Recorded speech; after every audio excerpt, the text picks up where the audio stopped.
السلام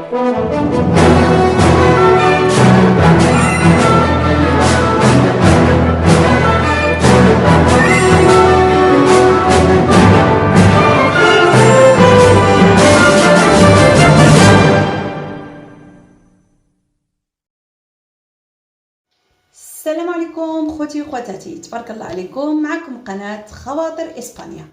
نتمنى تكونوا بخير وعلى خير، وشكر خاص الناس اللي كتخلي لي التعليقات الجميله، ورمضان مبارك سعيد.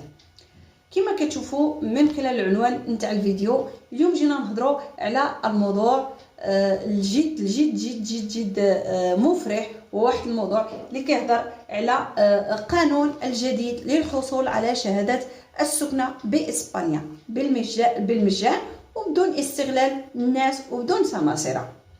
كتعرفوا دابا حاليا في هذه الفترة ديال الوباء كل مرة كتخرج قرارات ومستجدات اللي كتطرحها البرلمان أو الحكومة الإسبانية. هي عبارة عن قوانين وقرارات وش غادي نقولوا، يعني حوايج جداد كيتغيروا بسبب حاليا هاد الوباء اللي كنعيشوه. كاين مستجدات اللي كيتفقوا عليها وكيطبقوها، وكاين مستجدات غير فقط كيتحاوروا ما بيناتهم ولكن ما كيطبقوهاش. وبين هاد القرارات اللي تكلمت عليها الحكومه الاسبانيه هو قرار شهاده السكنه. كيفاش نقدروا نسجلوا باش نحصلوا على شهاده السكنه، سيرتيفيكادو دي امبادرامينتو. مع العلم ان العديد من المهاجرين كيعانوا من الحصول على شهاده السكنه، وانتم كتعرفوا اول حاجه المهاجر يعمل بها لما يوصل هنا في اسبانيا يفكر انه يسجل راسه في البلديه باش يحصل على شهاده السكنه. وهاد شهاده السكنه اللي كتاهله باش يقدر يحصل، او هو عباره عن ادله باش يدير الورق ديالو او يحصل على الاوراق. وانتم كتعرفوا المشاكل اللي كيواجهها كل واحد، سواء كان حارق او حارق الفيزا او عايش مده هنايا ولا اخر، يعني واحد المشاكل اللي كيواجهها واحد الاستغلال اللي كيكون من اشخاص او سماسرة اللي كيستغلوا باش يديروا الناس او الناس المحتاجين شهاده السكنه، واللي هي واحد الاستغلال مادي، يعني كيكون بالفلوس. دابا قامت الحكومه بواحد التصريح جديد كما قلت لكم، اللي قررت فيه ان كل واحد كما كان عنده الحق انه يسجل في البلديه تاع السكن. وواحد القانون اللي خرج جديد بسبب هذا الوباء، قلت لكم في 2 مايو، يعني في 2 مايو خرج واحد القرار، وغادي نخلي لكم هنايا القانون المطبق اللي خارج وشكون خرجه، باش يعني يكون هذا القرار راه يعني صحيح، ماشي خرجته المخ ديالي. كما قلت لكم هو قرار مهم لاي مهاجر لمده كبيره، وهو كيحاول انه يسجل في البلديه وما يقدرش لانه ما عندوش الورق، لانه يخاف الا يمشي يسجل يشدوه البوليس. مشاكل كبيره كانت بسبب شهاده السكنه. كما قلت لكم هذا القرار يتطبق لانه قرار خرج من عند الدوله الاسبانيه.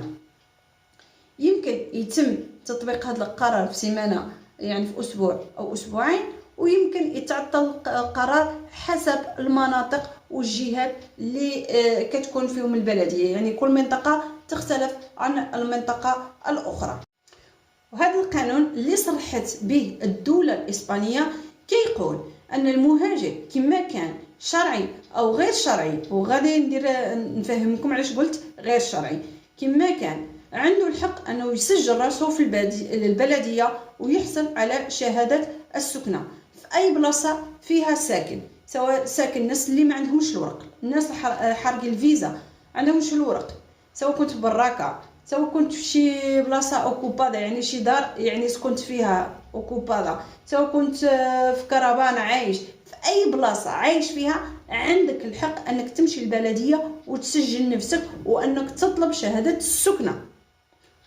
والناس اللي اوكوبيين ديور كما قلت لكم دابا حتى هما عندهم الحق انهم يمشيو يسجلوا في البلديه، ولكن بشرط انها تتوفر عندكم الوثائق اللي كتثبت الشخصيه ديالكم، سواء كان ديني، سواء كان باسبور، سواء اي وثيقه تثبت الشخصيه ديالكم، السن ديالكم العائلي والشخصي، فاش زايدين، فين كنتو ساكن، المهم اي حاجه تثبت الشخصيه ديالكم يجب التوفر على اوراق الهويه ديالكم، كما قلت لكم باسبور او اي حاجه تثبت الشخصيه ديال هذا المهاجر اللي غادي يمشي يسجل في البلديه، خاصو ياخذ معاه هذه الوثائق باش يسجل. عندك الحق كما كنت الناس، علاش قلت لكم الناس واخا عندهم الورق، علاش؟ لان بزاف الناس اللي موكوبيين كاسا وخايفين انهم يمشيو يسجلوا فين ساكنين. دابا عندك الحق كشخص انك تمشي تسجل نفسك، واخا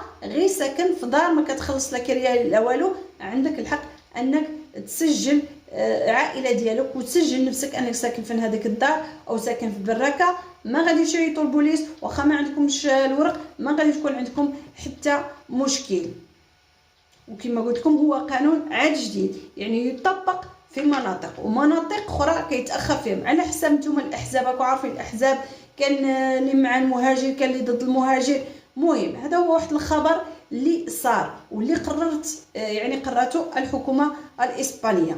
وكما قلت لكم فيما كنتو ساكنين، سواء كنتو ساكن في براكه او ساكن في شي بلاصه يعني واخا تكون فيها غير جوج حيطان او كربانه، مهم عندك الحق انك تسجل نفسك وتثبت انك ساكن في هذيك البلاصه. حاجه اللي بغيت نقولها لكم، وغتمشيو تسجلوا نفسكم، يمكن يبعثوا لكم تجيكم طرابخدوره سوسيال، بمعنى الناس اللي يبحثوا واش الحق انت ساكن تماك، لان ملي غادي تمشي تسجل غادي يسجلوك، ولكن يديروا عليك البحث واش حق انت هذاك الشخص اللي ساكن في هذيك البلاصه.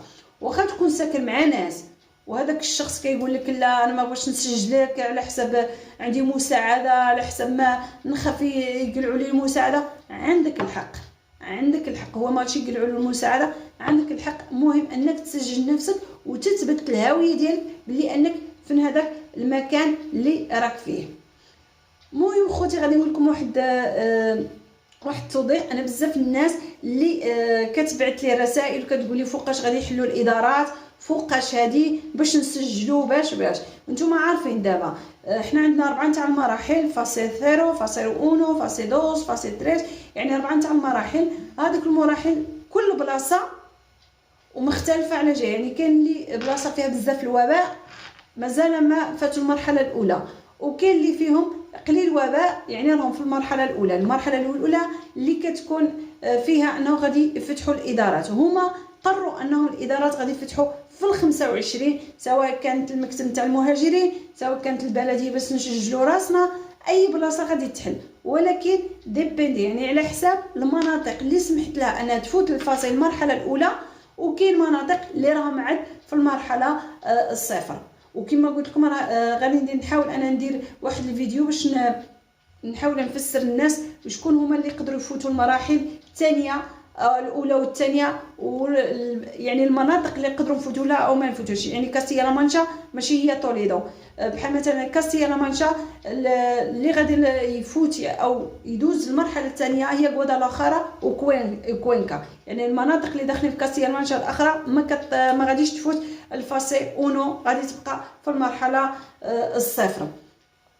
الادارات كما قلت لكم غادي يعلنوا هما النهار اللي غادي يحلوا، غادي يقولوا باللي حلينا الادارات، لا يحتاج انكم تمشيو وتسولوا او تمشيو ديروا الصف او تمشي. يعني بزاف الناس كيقول لك احنا مشينا ودرنا الصف تماك وبقينا نستناو واش الادارات تحل ولا ما تحلش، حيت الباب راه مسدوده.